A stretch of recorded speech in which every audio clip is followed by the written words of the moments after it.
Our planet is full of life.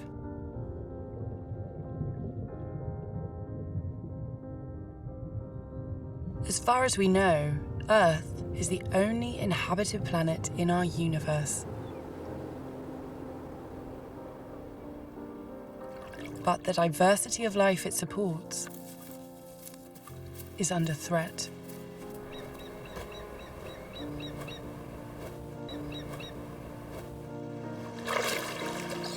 Since the 1970s, we have diminished over 60% of our wildlife and natural habitats.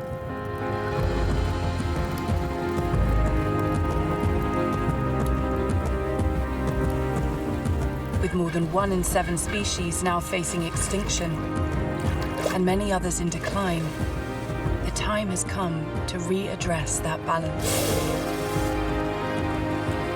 Today, the United Kingdom is one of the most nature-depleted countries on our planet. But now is not the time to despair. As individuals and communities are paving the way towards a brighter future. Now is a time for hope across these wild isles.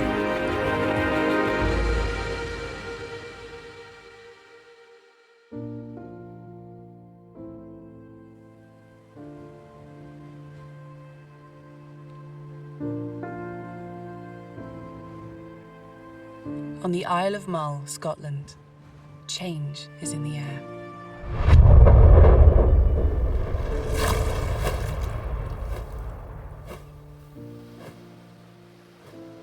White-tailed eagles, the UK's largest bird of prey with a wingspan of up to 8 feet. This magnificent bird was hunted to extinction in the UK in the 19th century. It was the time when Victorians were out shooting grouse and other game, the time when sheep were being brought into the Highlands and they didn't want any predators around, so white-tailed eagles were top of the list to get rid of. The last known white-tailed eagle in the Highlands was shot in the Shetlands in 1918. It's just shameful, really, what human beings are capable of doing. But after decades of hard work and dedication, they're back, and they're breeding. For David Sexton and all those involved, it's been a lifelong labour of love. After several failed attempts, the reintroduction programme gathered momentum in the 1970s. And today, their continued work has led to one of the most successful wildlife conservation projects in the world. They brought in 10 birds a year from Norway, from 75 to 85. And they were kept in aviaries on rum and fed and looked after and then released. And that was the beginning of it already. That's how it all started. But these wild birds did not have their peers to learn from. And despite a successful reintroduction, it took 10 years until they saw the first successful breeding attempt from a pair that had settled on Mull. I was lucky enough to be here in 1985, working for the RSPB, when that first chick fledged. We were here as nest protection people, really. At that time, there was always the worry and risk of egg collectors. And it was egg collectors that partly finished the birds off 100 years previously. And so it was an amazing honour to be part of that bit of conservation history, sitting in our little tent on the edge of the loch, looking out, clouds of midges, drizzle, but we were the happiest people in the land, I think, at that time. And that was the first chick to fly in the UK skies for over 70 years. That was quite a moment. The descendants of that matriarchal eagle are still living on Mull today. And 2021 was a record year for chicks. The highest number of chicks I've ever known in my time. And we've fledged 20 chicks this year, which is just a phenomenal result. And those chicks take a lot of feeding, because when they hatch in mid-April, they come out of an egg sort of that sort of size, and a little ball of down that would sit in the palm of your hand. In 10 weeks, they've grown from that to fully grown eagles, the 8-foot wingspan, which is just a phenomenal rate of growth. And by the time they fly the nest, that's it. They're fully grown. Their plumage changes, but they don't get any bigger. They're all dark brown, chocolate head. And it's not until they reach maturity at 5 years old that they get that amazing pale blonde, bright yellow beak and that gleaming white tail. Mull's success story in bringing these birds back from extinction shows that change can happen when individuals and communities come together. But even today, conservation conflict remains a hot topic. I mean, one of the reasons white-tailed eagles became extinct was because of the perceived conflict with livestock. And there's no denying that eagles are predatory birds. Golden eagle and white-tailed eagles are going to take some lambs each year. But what's gone too far now is the exaggeration and the claims of losses, which go way beyond reality. Eagles, white-tailed eagles in particular, have now just become the number one thing to blame. White-tailed eagles are big scavengers, so they will come in and take something after other predators have started the process. And if they see something like that going on, sure, they'll come in and intervene and take the lamb.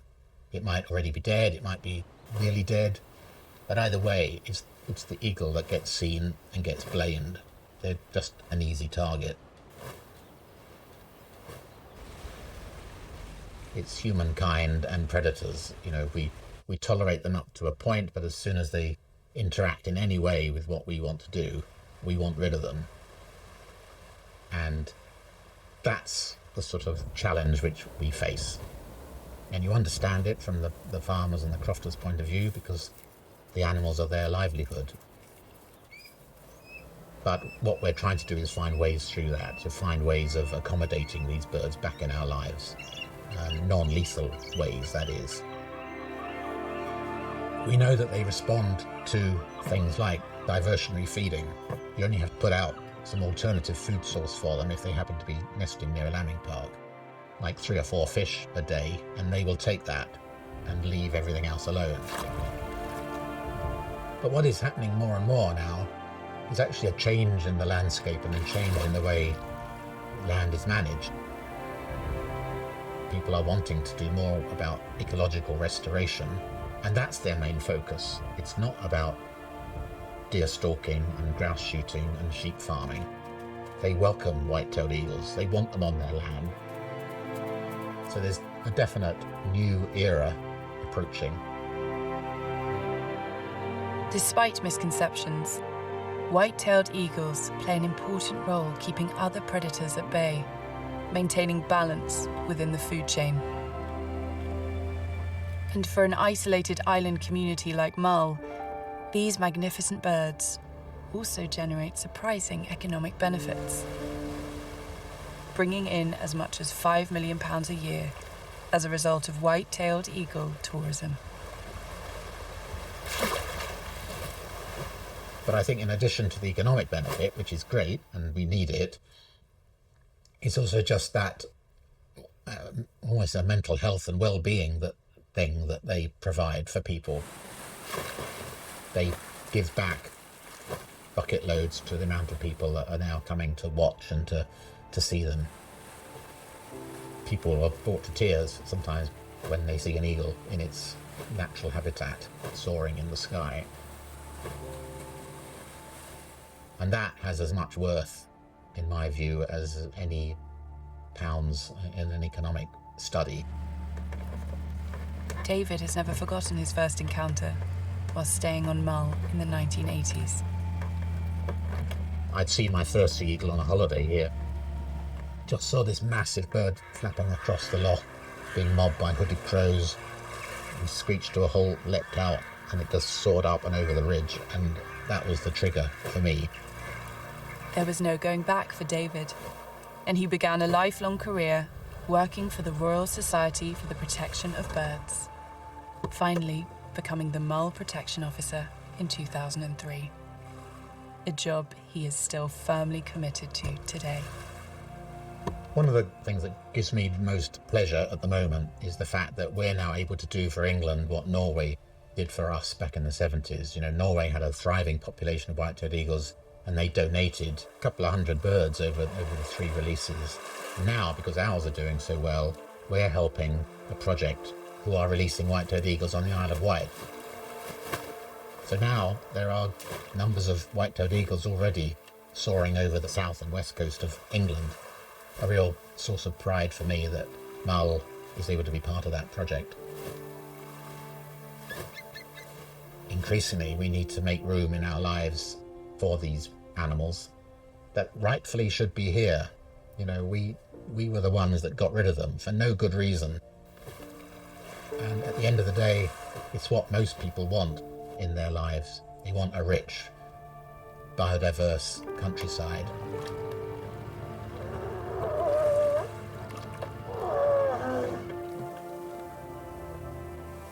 I still get a huge kick out of watching these birds, and I do it for hours a week. You know, it's part of the job.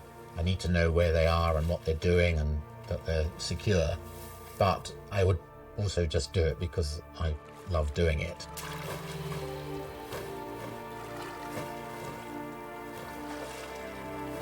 I came here with a very good friend back in the 80s. He's now passed away, but that's my connection to him. You know, I think about it all the time. When I bought my girlfriend here, now my wife, you know, she loved Mull, and the eagles were part of that connection. My daughters, they've grown up on Mull. Eagles are part of their lives, so the whole connection for me with white-tailed eagles in my life is inextricably intertwined, and I can't separate it. Sorry. Yeah.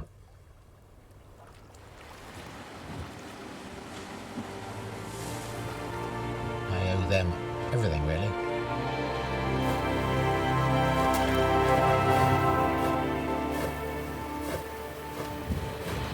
And sometimes we can look to nature for help in more ways than one might imagine.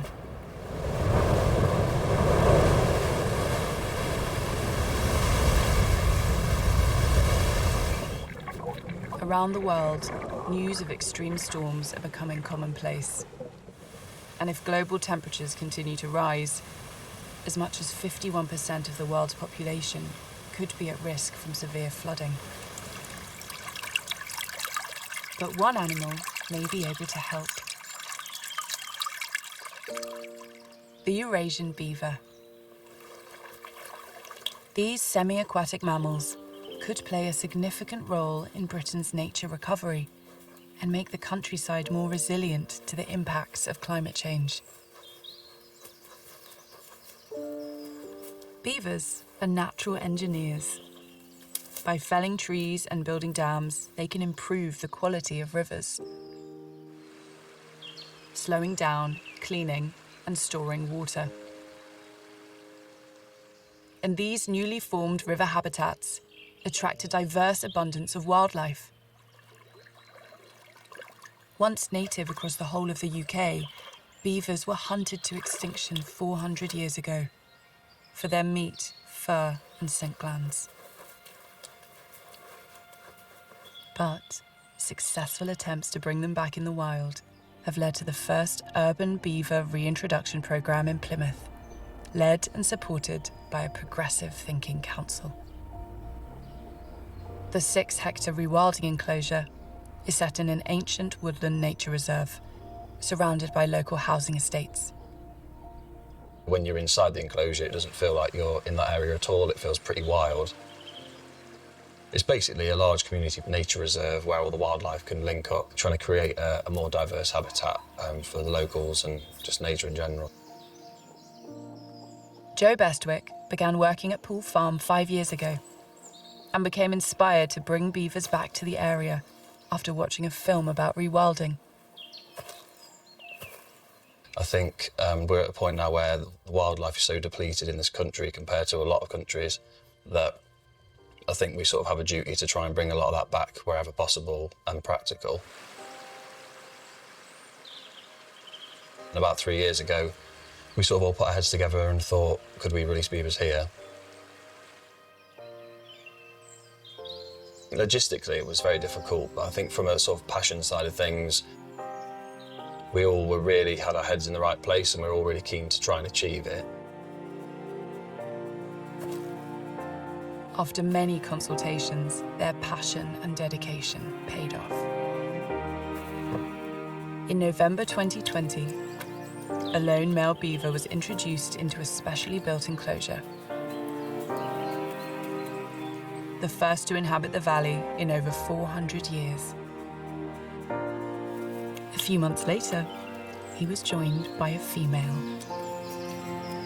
When she was first released, she lived separately aside from the male for the good 2 or 3 weeks. And then someone saw them swimming together on the pond, and that's when we realised that they'd paired and they were living in the same burrow. She's definitely more dominant and in control, and he sort of just puts up with what she wants to do, and she'll snatch sticks off him. She brought down the tree, she built the majority of the dam, so she's sort of the ringleader, and he's just like follows her around everywhere.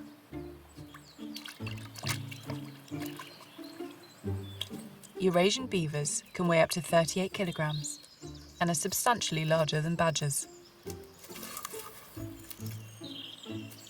Although they will clumsily forage for food on land, they have a waterproof layer over their eyes and a rudder-like tail for swimming, which makes them better suited to life in the water.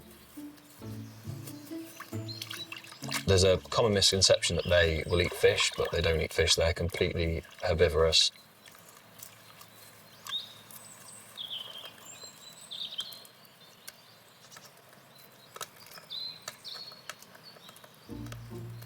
They basically will strip the bark off a tree and they'll eat a thing called the cambium layer underneath, which is basically a really sugary strip that goes all the way through the wood.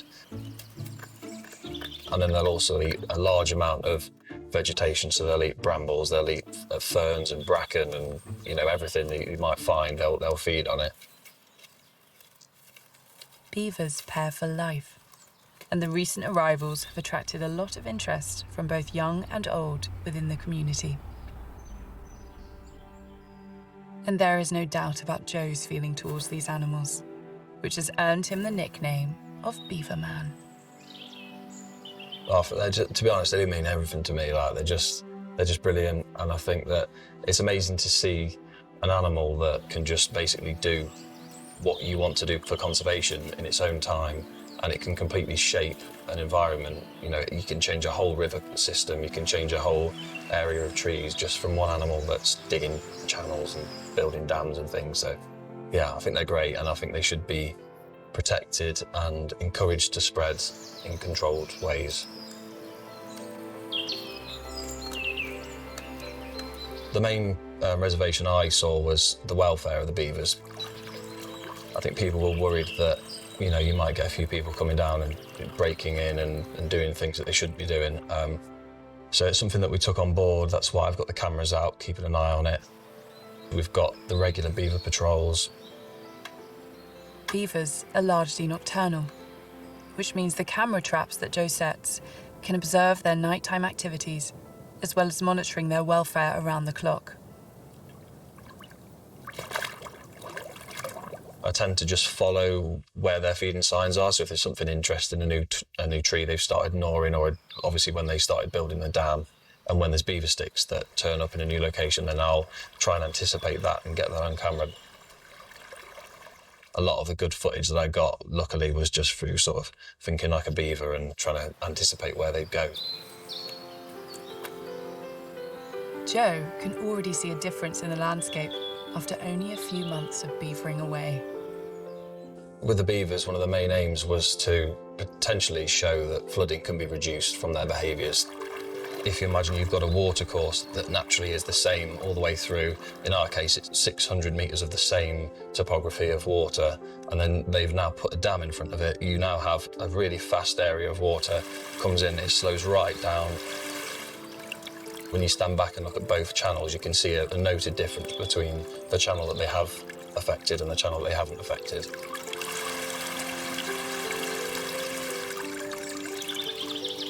As the beavers install more dams and slow water and dig ponds and channels where the water can be stored, that should show that in a big storm event that those big dams should be able to hold water and reduce the amount that flows through the site and downstream.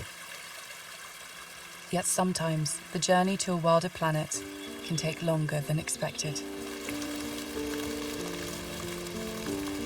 And in a cruel twist of fate, our story took a very different turn when a severe storm hit the city.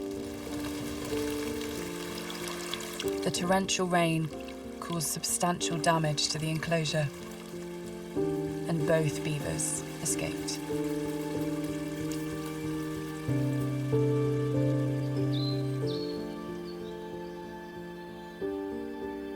The male sought refuge nearby, but sadly, the female died.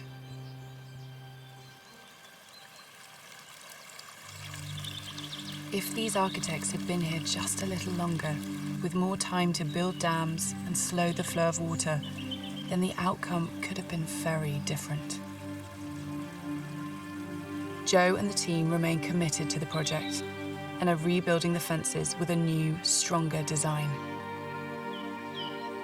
They are hoping to welcome beavers back again in the near future.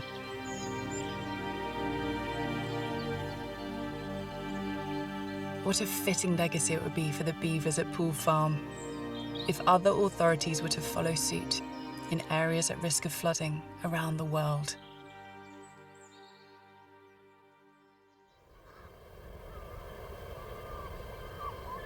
Restoring nature back to its original state is often thought of as a land-based concept.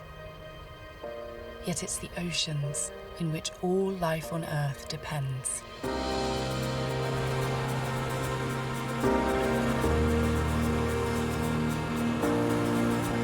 The UK and Ireland comprise over 6,000 islands, and the waters surrounding these coastal communities are for many a way of life.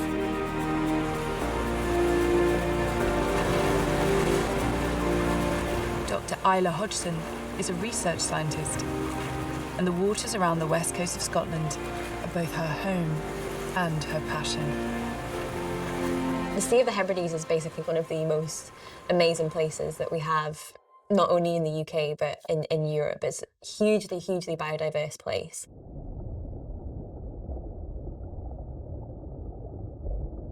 And the reason it's so biodiverse is because of the topography. So around here you get lots and lots of very deep channels right next to very shallow areas.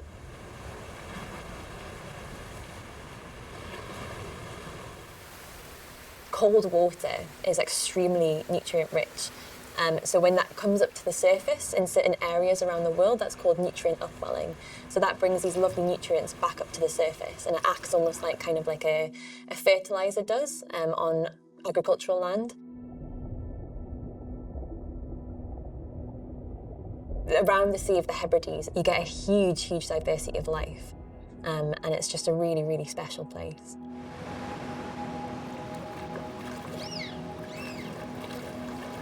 These waters are rich in zooplankton, derived from the Greek meaning wandering animals.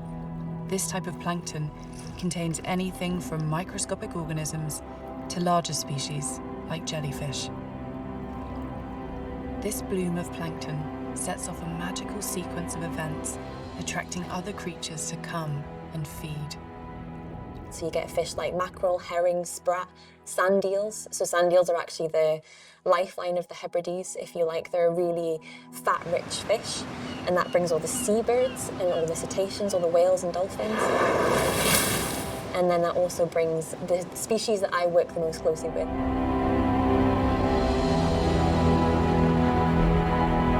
The basking shark.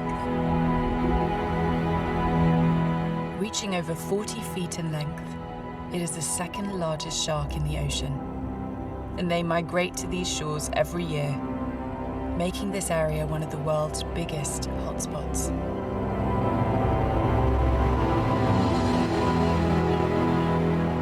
Feeding on the zooplankton, they filter up to 2,000 tons of seawater an hour through their gills, acting like a giant sieve.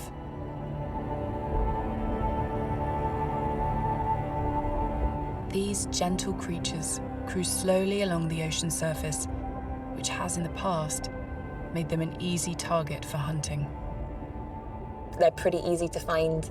They're right at the surface, they're very slow moving, and so it's very, very easy to harpoon a basking shark. Its liver contains an oil called squalene oil. Back in the day, that used to be used as an energy source, oil lamps specifically. Thankfully, the hunting of these sharks was banned in the UK in the 1990s. But Isla thinks that the current population is still recovering from that exploitation. So these sharks are likely very, very long-lived, so it takes them a long time to grow to reach their actual maximum size. Spending a small percentage of their time at the surface means that we still know very little about these elusive animals. Much of their life roaming the depths remains a mystery, even to those who study these magnificent giants of the sea. We know that the basking shark comes back to our waters every summer, and we know they come back up to the surface to feed on zooplankton. After then, we know that they go back down deep, and they can migrate thousands of kilometers, and they can go thousands of meters deep as well. We don't exactly know what it is that they're doing down there. We've never scientifically recorded them mating. No one's actually ever seen a basking shark giving birth in the wild. And we're only just starting to scratch the surface of what the basking shark's life is outside of the time that it comes back to our surface waters to feed. Understanding their breeding habits and migratory patterns could be key to protecting them from the invisible dangers of climate change. Warming seas, depleted food sources, and pollution are affecting the delicate balance of our marine ecosystems. Sharks are a keystone species, which basically means they play a super important role in the ecosystem. The marine ecosystem is basically a finely oiled machine. So all of the cogs have to be turning for the next part of the machine to work. And so when you see the basking sharks and you see, large populations of them, large aggregations of them, that means that the food's there. It symbolizes a healthy ecosystem. If the sharks aren't there, it maybe signifies that something is going wrong with the rest of the machine. This season saw a worrying and unexpected change throughout the Sea of Hebrides. The basking sharks that normally return year on year were almost nowhere to be seen. There is no definitive explanation as to why this has happened, but it's a poignant reminder of how fragile these habitats truly are. As Isla had all but given up hope, she and her team got lucky. On a late August afternoon, they caught sight of a basking shark and had one of the few encounters in the region that year.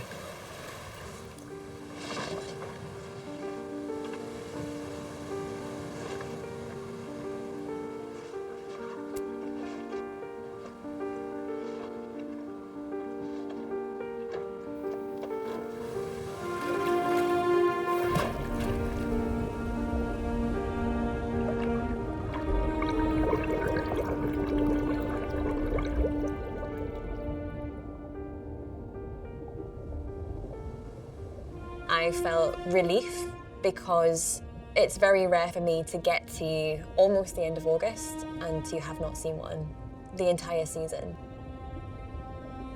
Also, just sheer joy.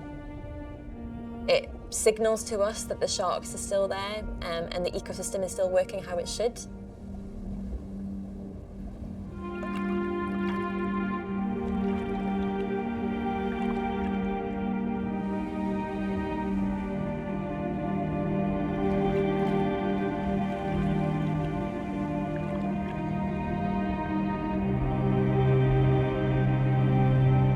being next to an animal of that size is probably one of the most humbling experiences that you can possibly have. So it makes you feel quite small and insignificant. It almost kind of takes you out of yourself a little bit. They are very, very focused on where the food is. So if you lie nice and still and flat and quiet at the surface, they barely notice you're there. So it's almost like opening a door into a secret world. And you're just a very passive observer.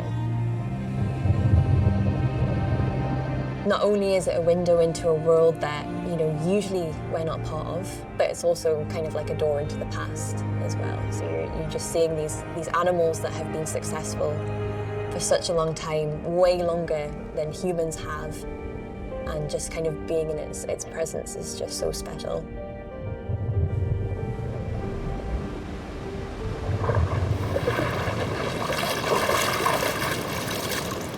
It's almost mind-blowing to think about the impact that we can have. We have such a huge influence on the natural world itself. I've been on the planet for almost 3 decades now, and in my lifetime we've seen almost 71% decrease in the number of sharks across the world. The majority of that is down to overexploitation from fishing. We are taking these animals out of the ecosystem, and we are causing their declines. So the majority of oceanic shark species are threatened by extinction as it is today. For Isla, having lived all her life by the sea, diving beneath the waves has opened her eyes to this hidden world. For me, it's a really magical experience, and it's also kind of where I feel most myself.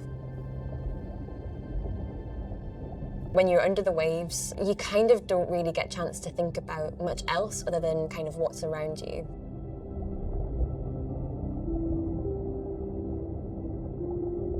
So it's a really, really mindful experience.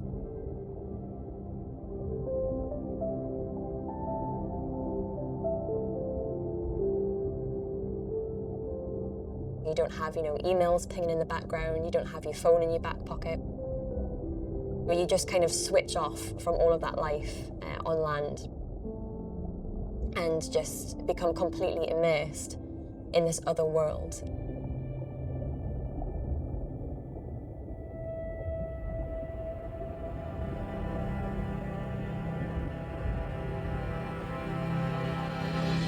I've got through some of the hardest times in my life by being in the ocean on a regular basis. It's so important to me.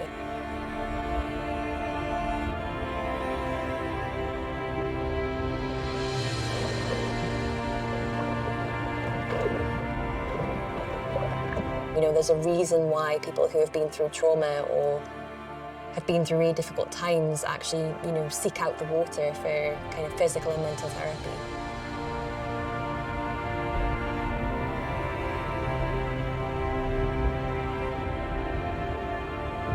Our seas are so worth protecting because we have habitats here that you don't find anywhere else in the world. We have habitats here that are huge carbon stores, the kelp forests themselves.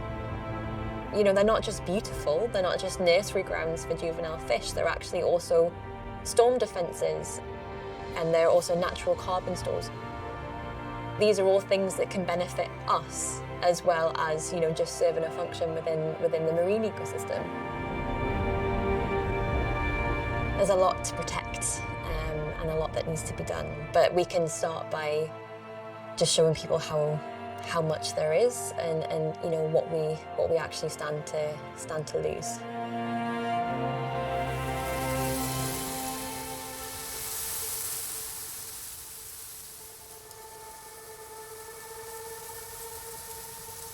Ecological restoration of our natural world is a complex subject.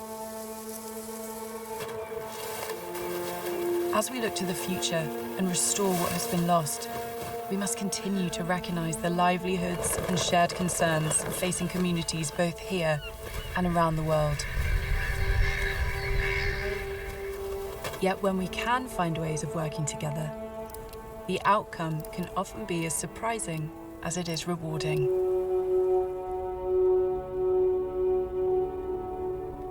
A groundbreaking project at Wallasey Island, England, is living proof of how urban environments and the natural world can thrive together.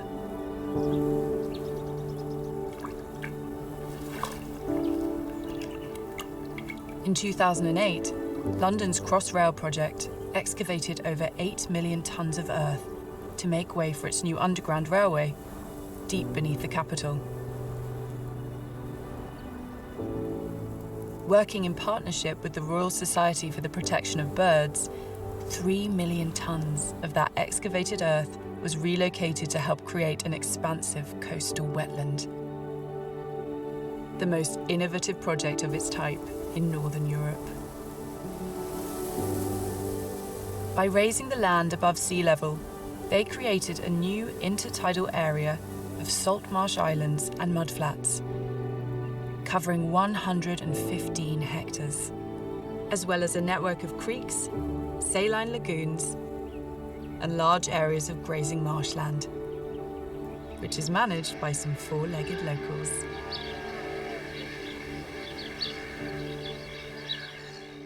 With rising sea levels threatening the UK's coastline, these specialised areas not only provide flood protection, but they have created rich, biodiverse habitats, benefiting both the wildlife and the local community.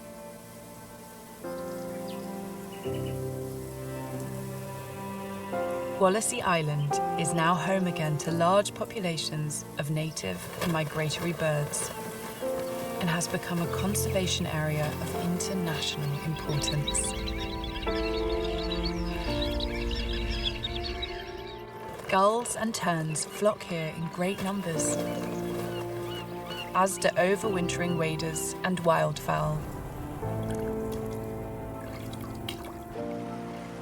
In the summer months, nesting birds like the avocet, once on the brink of extinction in the UK, now thrive in this protected haven.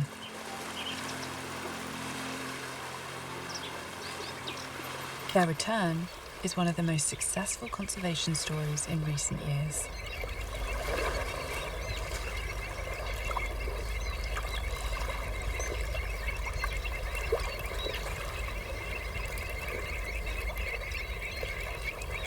With its distinctive upturned beak, avocets feed by sweeping their bills from side to side as they wade in the muddy water, in search of crustaceans and worms.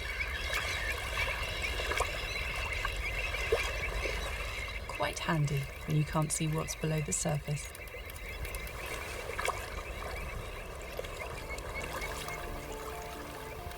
The birds only pair for the duration of the breeding season, and their mating ritual is renowned for its elegance.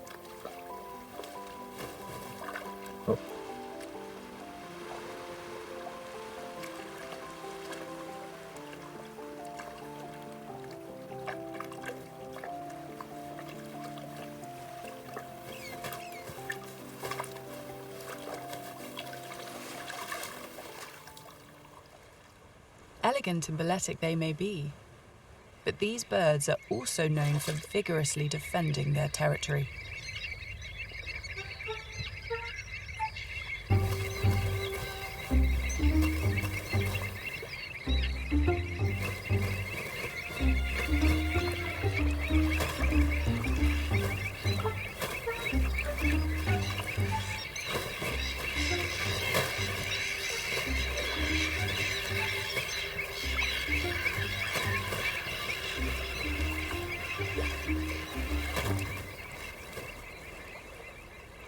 This feisty behaviour is particularly noticeable around nesting time, when they have eggs and young chicks to protect.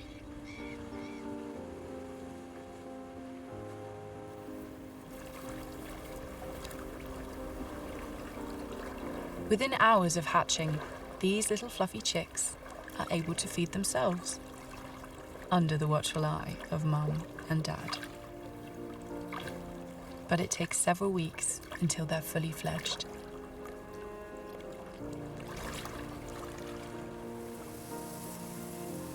Salt marshes like these not only support myriad wildlife, but they also provide £1 billion worth of coastal flood defences around the UK.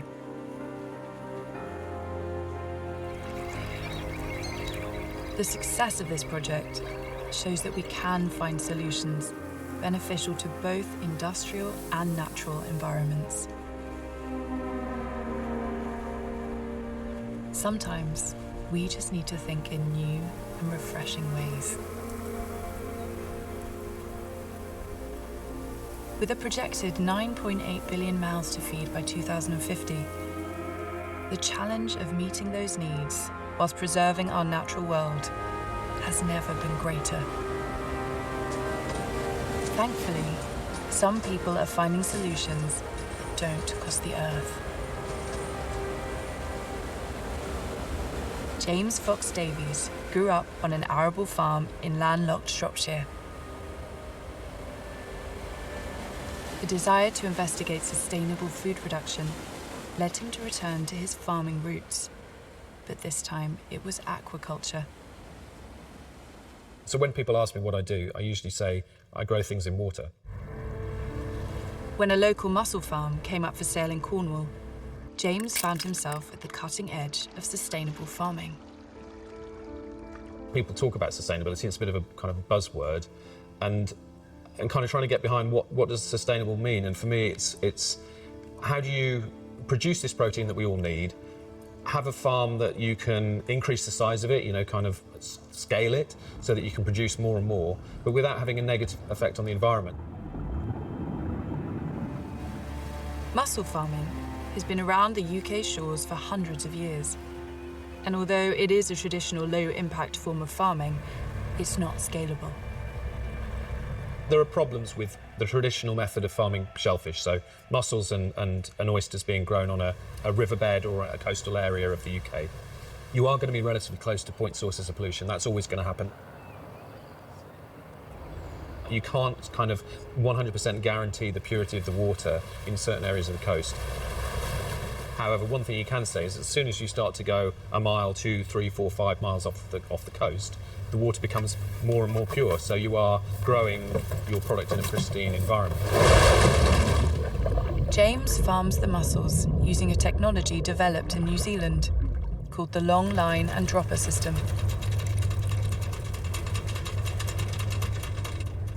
Wild mussel seed is collected out at sea and grown on cultivation ropes suspended from an anchored line.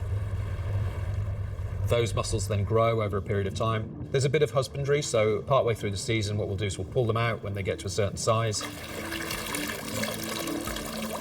The mussels are graded and put back out onto the ropes in biodegradable organic cotton socking, where they are left to grow until harvest time, 18 months later.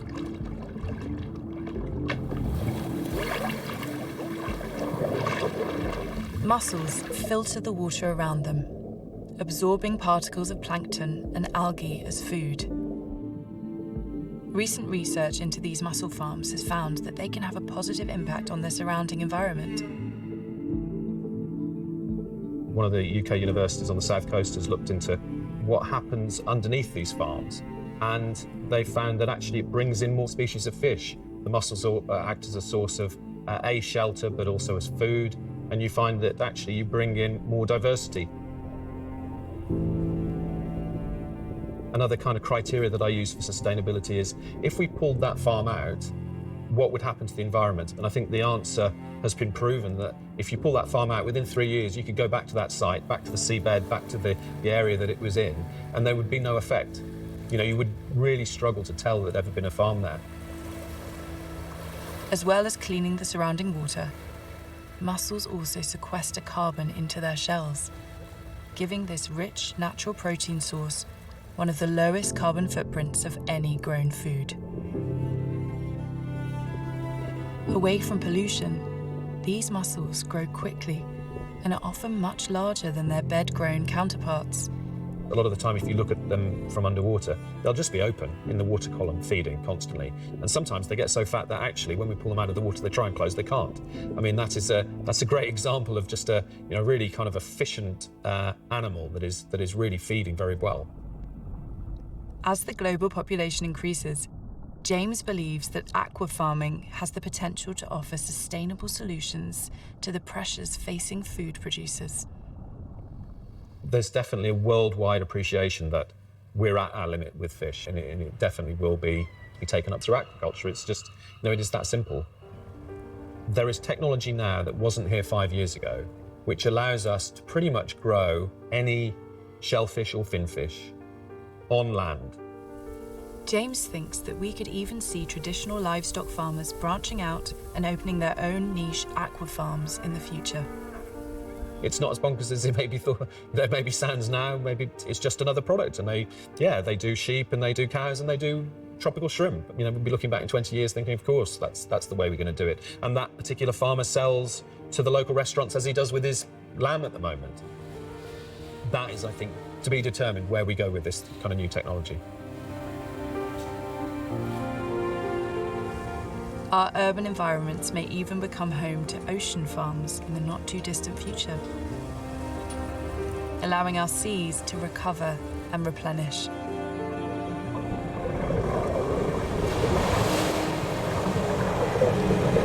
And in some cities, new ways of producing food are already being successfully put into practice.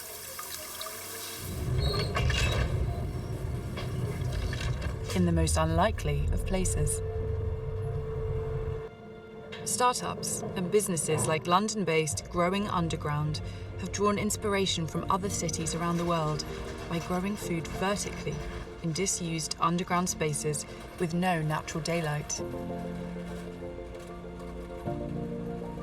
By using low-energy LED lighting and hydroponic techniques, which require no soil, this type of agriculture is unaffected by weather or seasonal changes.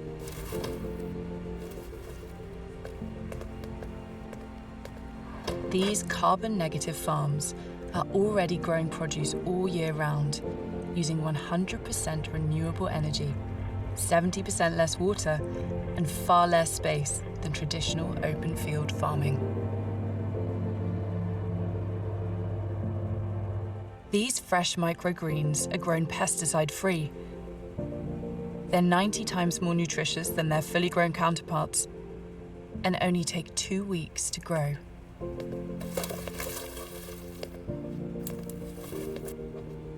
Located beneath the bustling city, this farm can deliver to local businesses and homes within 4 hours of being picked and packed. By adopting these circular ways of thinking, the world can reconsider how wasted energy can be repurposed. Heat waste from buildings like skyscrapers could be harnessed to heat their own farms, making cities a prime location for food production. As 80% of our food will be consumed in cities by 2050, implementing these new urban farming techniques could enable rural farms to rewild their land and return to nature. And when land is left free of human disturbance, wildlife will find its way back, even if only for a few months of the year.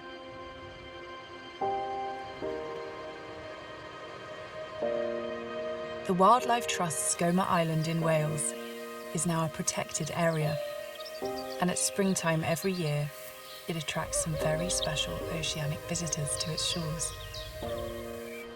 The Atlantic puffin.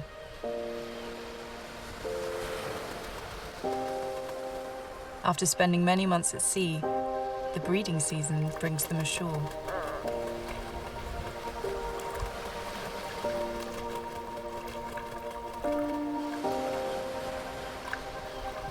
It's a highly synchronized event, with some 450,000 puffins returning to the UK coastal waters year after year for this momentous occasion.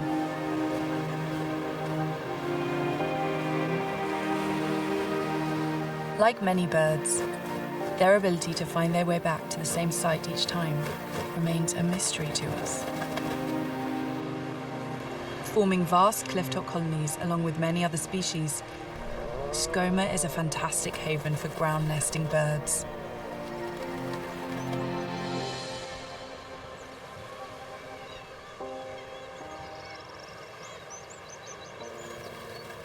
Puffins start to breed at around 5 years old and can live up to the age of 20, although the record age here on Skomer is a staggering 38.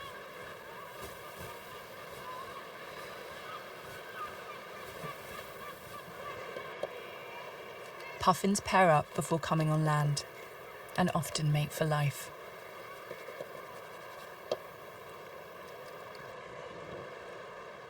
A courting pair may be seen rubbing their beaks together, known as billing.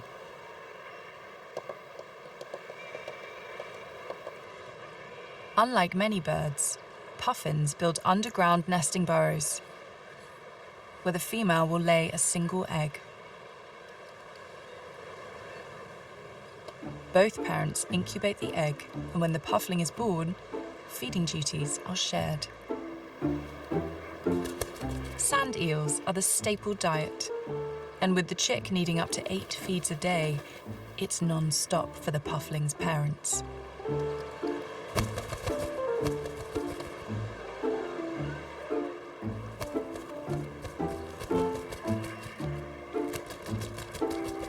This is proper teamwork.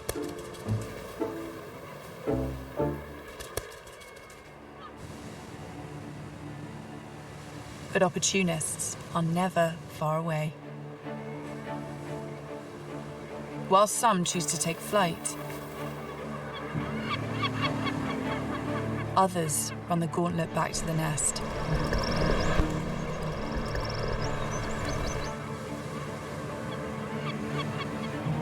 Hidden from view deep in the burrows, the chicks may be safe, but above ground, it's a different story.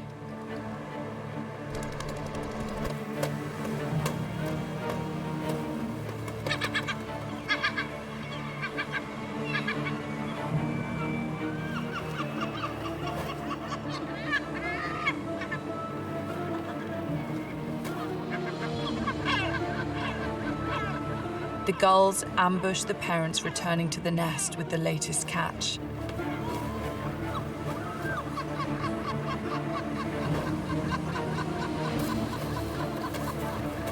They are always on the lookout for easy pickings to feed their own young.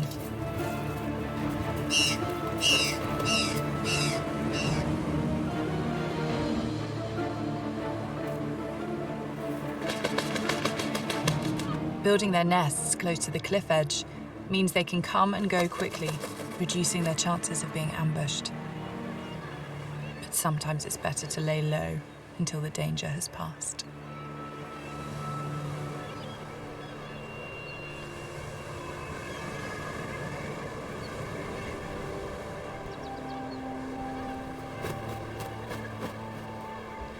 Finally, the coast is clear.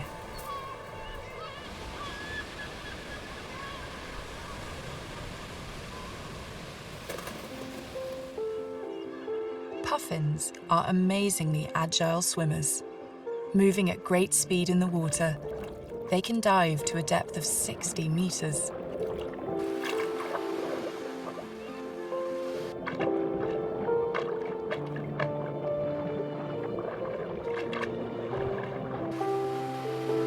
But sadly, puffins are becoming a vulnerable species worldwide. And although numbers here on Skomer are increasing, elsewhere has seen a rapid decline. As puffins are highly susceptible to adverse changes in climate.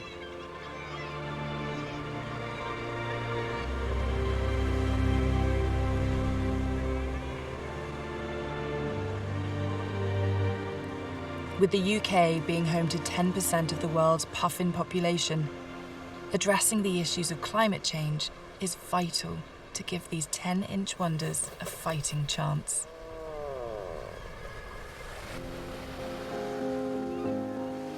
At the end of July, the chicks on Skomer will be ready to leave the nest. Sentry duty ends for the parents, and after weeks of being hidden in the safety of their burrow, the fledglings will leave the nest under the cover of darkness to avoid any predators. Without mum or dad. The entire colony will leave the island at the same time to overwinter in the open seas. And with a bit of luck, they'll be back again next year. Preserving our existing biodiverse ecosystems, both on land and at sea, is just as essential as reintroducing new ones. After all, the UK is already home to many natural wonders, and it's within our power to keep it that way.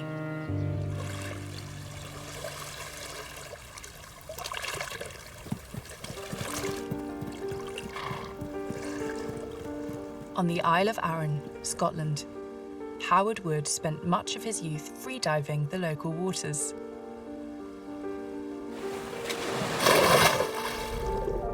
Diving to me is just freedom.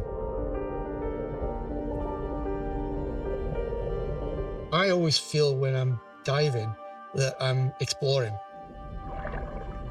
There's no other feeling like being free and down there. You do get the odd dive where the sun is out and the visibility is great and you're looking underwater and you just do not want to get out of the water. It's just so fantastic. I started diving as a teenager, and what I would see in the 1970s, at that point I didn't really appreciate, because that was normal. All the things on the seabed, all the crabs, all the seaweeds, all the fish. But what wasn't normal was 10, 15 years later, all these species that we had become used to started disappearing. And this wasn't happening slowly, this was happening over just 2 or 3 years.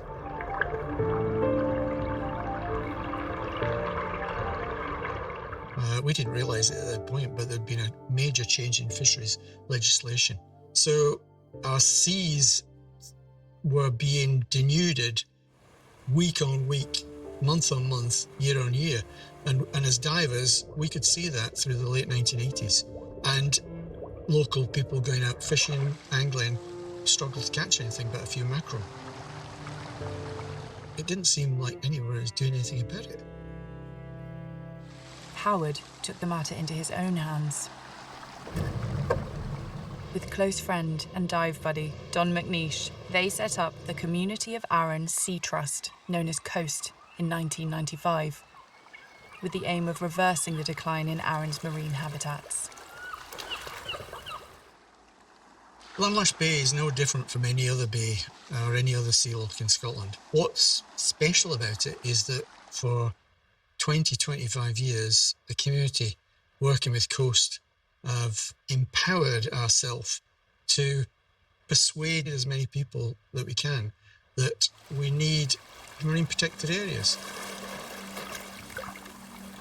Issues with that is that people who are not divers are not that keen or unwilling to want to think about protection of something if they can't see it. But this underwater world is unique and wild. There are more animals than there are plants, and the animals can grow colonially, like hydroids and soft corals and bryozoans.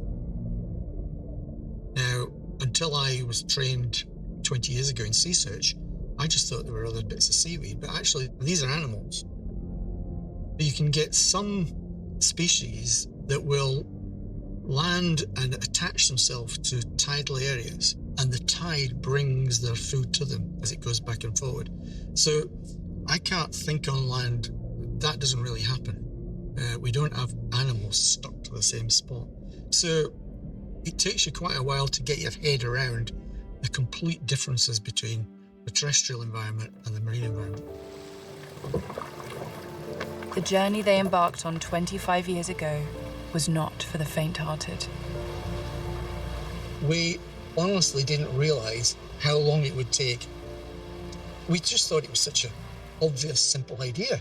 You know, like if we close a bit of the sea off from fishing, it should recover. But we didn't realise that there would be all these vested interests. We had to learn how to lobby Parliament. We had to learn how to use the media. We had to learn how to start surveying the sea. We've persuaded people by education. It's quite simple. It's only once we did a lot of community engagement and got the community on board that the officials start realising, well, we've got to start taking them a bit seriously. After 13 years of campaigning, Lamlash Bay became the first community-led marine reserve of its kind in Scotland. And since 2008, an area of 2.67 square kilometres has been protected as a no-take zone. An area where no extraction of life or resources is permitted. We are now seeing that we will have more no-take zones in the next 10 years. I mean, it really is great that, you know, we trialled it and the proof is there. The proof that this benefits communities, fishermen.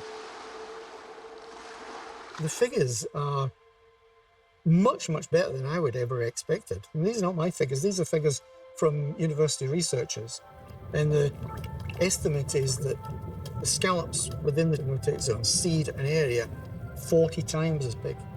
So their eggs and spat are seeding a huge area, up to 50 square kilometres.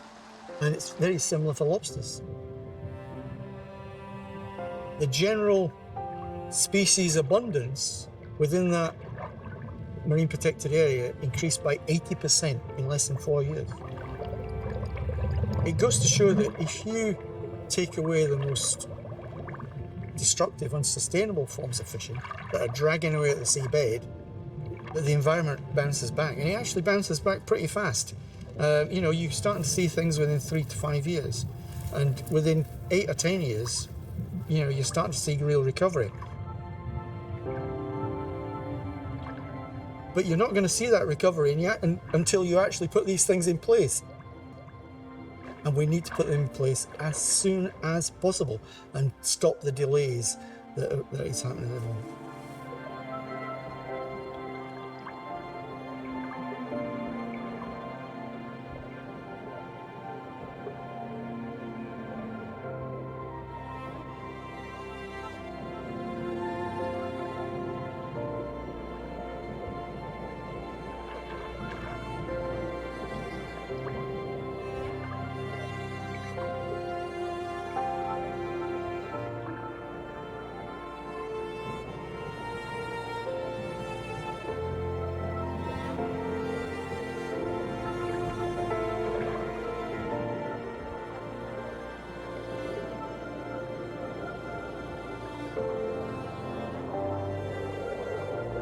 In the big picture, the climate change picture, the biodiversity recovery, we have all the solutions.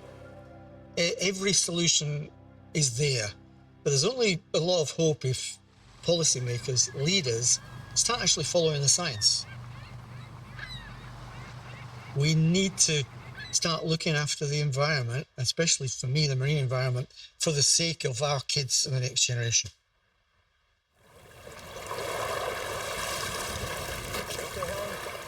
Getting people in the water is great. I mean, I would love to see more divers, because you see more, but I get the open water swimmers stopping me and saying, I spotted this when I was going along.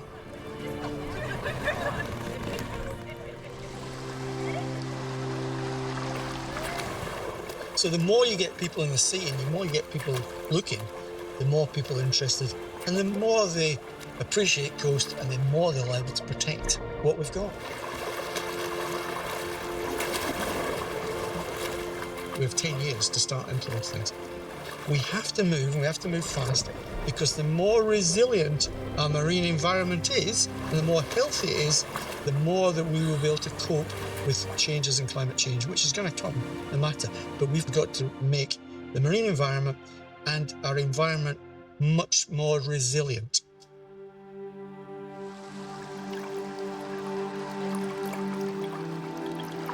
For individuals wanting to do something, there is always things you can do, whether it's beach litter picks, whether it's doing snorkels. But building that together in a group, initially a group and then a community, means you're much stronger. It's the community angle that actually makes the difference. Coast has fledged or spawned a whole network of communities all around Scotland. What we're looking for is communities with a voice, being legitimate stakeholders in their seas, which after all are a public asset. If it's a public asset, we all have a right to have a say in it, and it's up to governments to manage it for not only me, you, but especially for our kids. The future can be bright, but it's people power that will make a difference.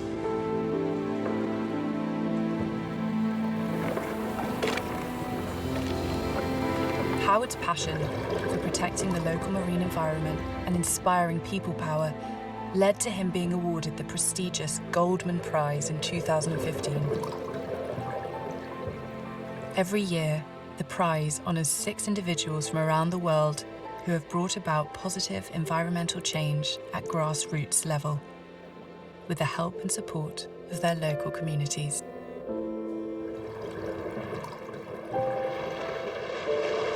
What amazed me was I thought, these are incredible people. I don't see why I'm actually here. You know, these people were battling in rainforests, they were battling governments. I mean, it was absolutely incredible, some of the things they were doing. Nobody was actually threatening my life, whereas these people were being threatened, seriously, including, I'm sorry, I could struggle with this. One of the winners was shot dead within 11 months, who I knew very well.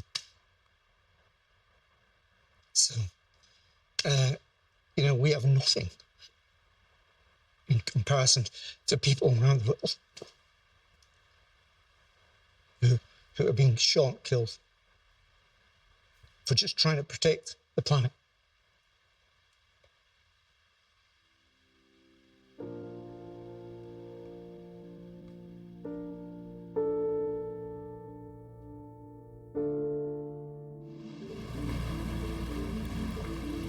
We've got a long, long way to go. But as we know in Long Life, you've got to make a start somewhere.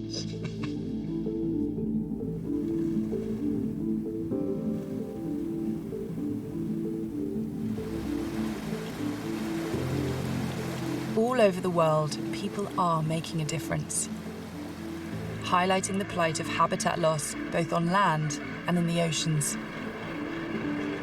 Initially, I wanted to be like some amazing scientist who was going to save the world, but my naivety soon disappeared when I realised that was just a naive view and it was never in reality going to happen. But you work out ways of winning your little battles, if you like, and getting these ideas and these views across. For Richard Shucksmith, his lifelong passion for the natural world is brought into focus through the lens of a camera. The reason I got taking photographs is because I was mad into marine biology and the science, and I was doing all this research and diving and seeing these things. I just wanted to show people. I used to get so excited. I'm like, right, I've got to take photos, and you know, and I can show people what we're seeing down here.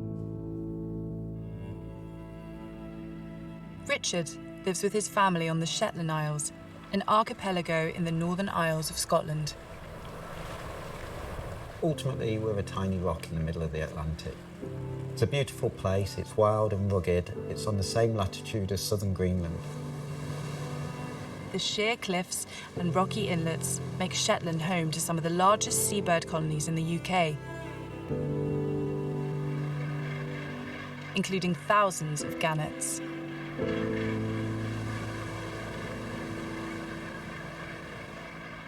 The vertical rock face makes an ideal nesting site and offers them safety from predators.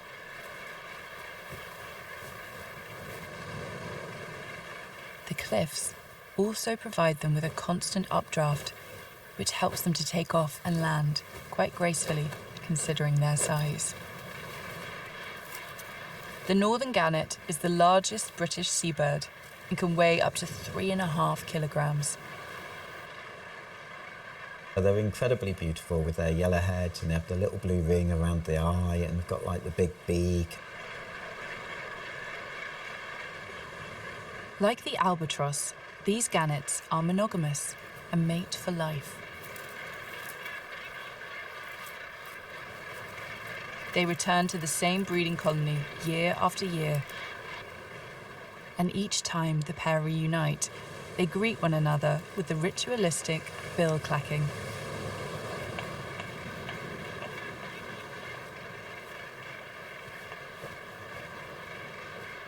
The female will only lay one egg, which hatches after 5 or 6 weeks.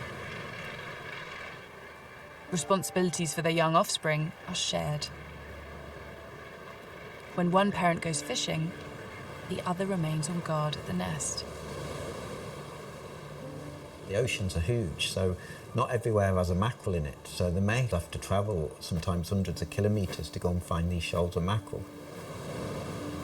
But the baby gannet, called a guga, will never be left alone. They do look very prehistoric, like dinosaurish really in many ways. They go through several molts, through this fluffy white stuff into these sort of black waterproof feathers, if you like, for being out at sea. For the next 3 months, the parents will feed the guga a rich, oily diet of regurgitated mackerel and herring. Because we have a really incredibly well-managed Scottish pelagic fishery, that means there is plenty of food for gannet.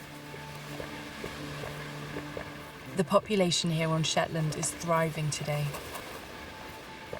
They're probably one of the seabird species which is actually increasing in population number year on year, and that's mainly because of really good food supply and good nesting sites. Although these birds will fly great distances in search of shoals of fish, over time they have learnt to follow fishing vessels, taking advantage of any discarded bycatch. It's fascinating, isn't it, really, this day and age, because there isn't a species, I don't think, what isn't impacted by some form of human activity.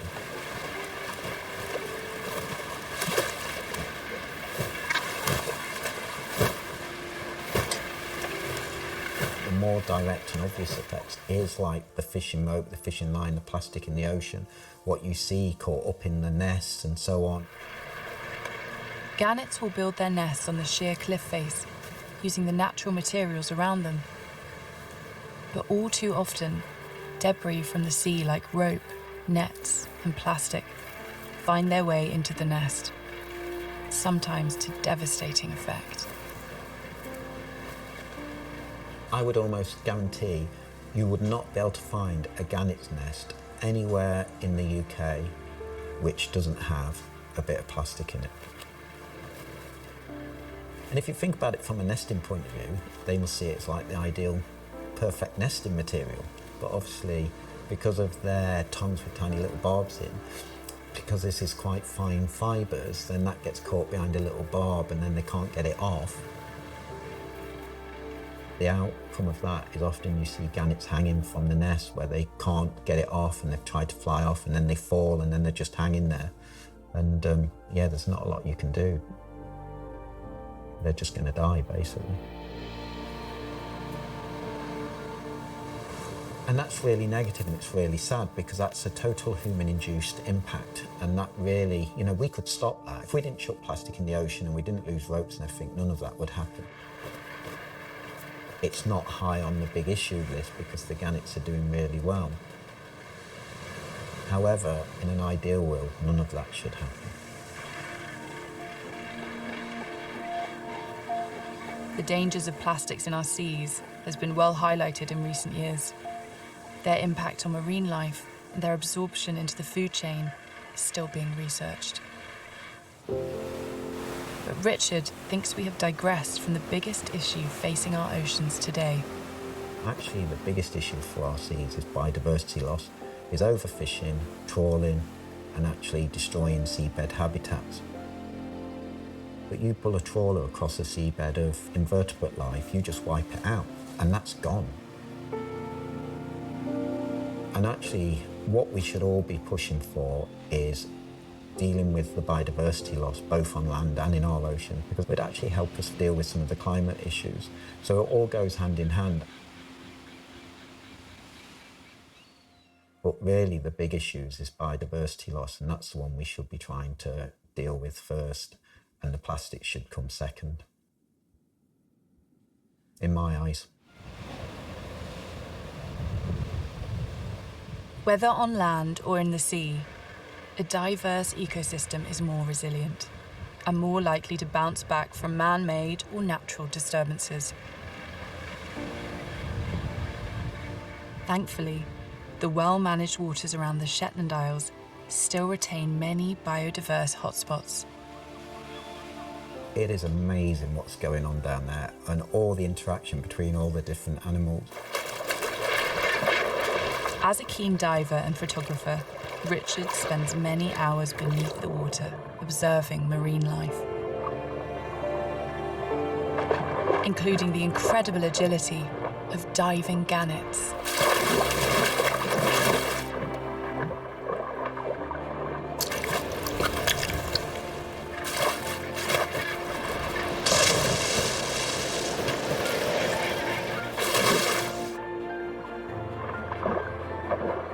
Things what I always find fascinating with gannets is how they impact the water.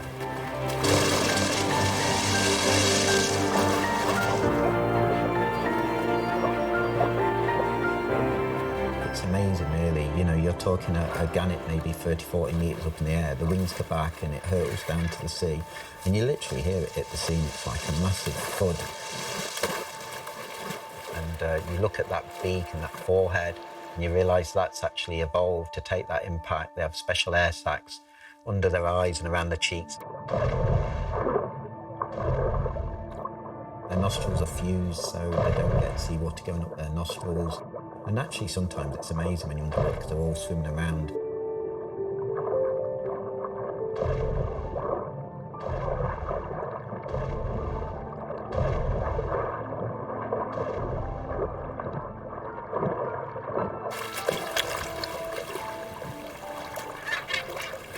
With the ability to fish in a pack of up to 1,000, they break the surface like a streamlined torpedo.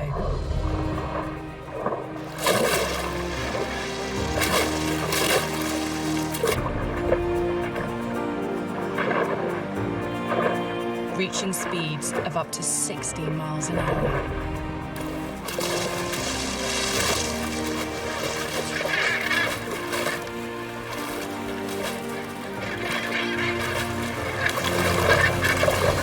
Swallowing their prey whole, they use both their wings and their webbed feet to maneuver underwater.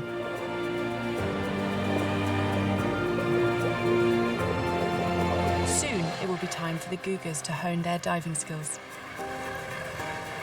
But for now, their main concern is how to get off the cliff. After 3 months of full-time care, it's time for them to go it alone. But their fat-rich diet has made them grow very big, very quickly. And they are not yet able to fly. So when they get to it, it's a sort of a leap of faith off the cliff. With a vertical drop of over 100 metres, there is no guarantee of a safe landing. Sadly for some Googers, their journey ends before it's even begun. And there are always others ready to take advantage of their misfortune. Ultimately, once they leave that cliff, they're under their own steam and they've got to work it out for themselves. Sometimes they just go poof and splat onto the surface, and then they swim out to sea. Flightless for the next 2 weeks, they are at the mercy of the sea. Until they lose enough of the fat that they're able to take off and they can start sort of flying around like an adult gannet, if you like, and then they can start hunting fish. It's really interesting because you wonder, how does the Cougar know how to dive? His parents have never showed it. And you're watching all your adults diving into the sea from 30 metres at 60 miles an hour, and you're a bit like, all right, I'll give that a go then. Or is it just in you that you're just like, in you go, poof.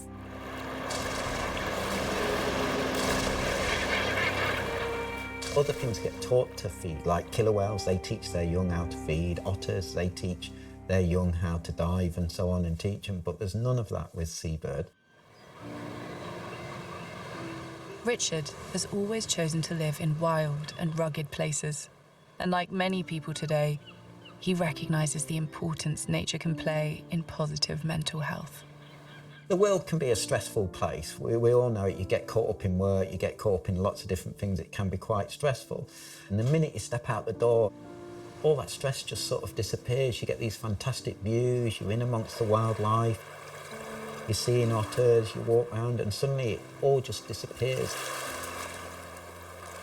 Go to Northern amongst that gannet colony, and honestly, it's, you know, everything you've ever been bothering you that day goes out the window because you're suddenly with this spectacle all around you. I gave a talk in a school here, and it was amazing because at the end of it, all the kids were desperate to tell me all about their experiences in nature. It is literally all around you, you know, even like where I live here, you know, in the mornings I look out in the field, it's full of curlews, lapwings. So there is a massive connection to the natural world in Shetland. And I find most people in Shetland have some sort of connection to it one way or another. It's almost impossible not to, I think.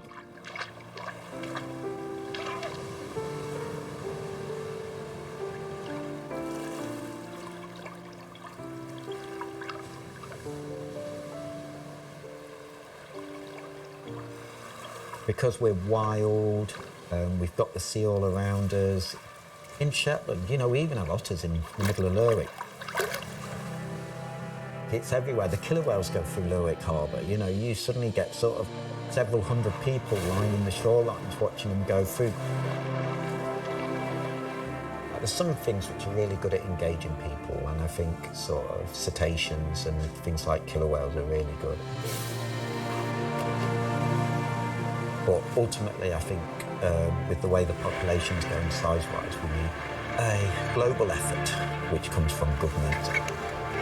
I wish I could go forward like 1,000 years, or, you know, and see what the future actually really does look like. You know, maybe I'll be surprised and humanity will have come together and it will have all changed. But, you know, ultimately, you just have to go out there, enjoy nature, be out in it, try the best you can to reduce your impact as maximum as possible, and try individually to do your bit.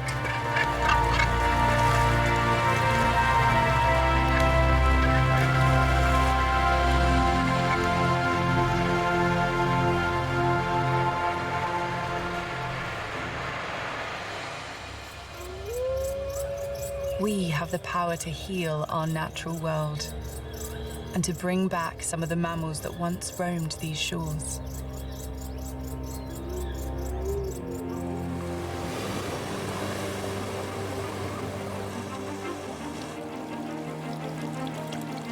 With their help, we can reshape and restore balance to our ecosystem in ways these wild isles have missed for so many years.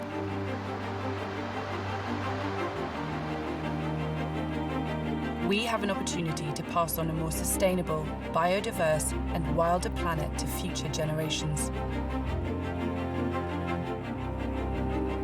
Can these few, yet vital success stories pave the way for a brighter future for all life on Earth?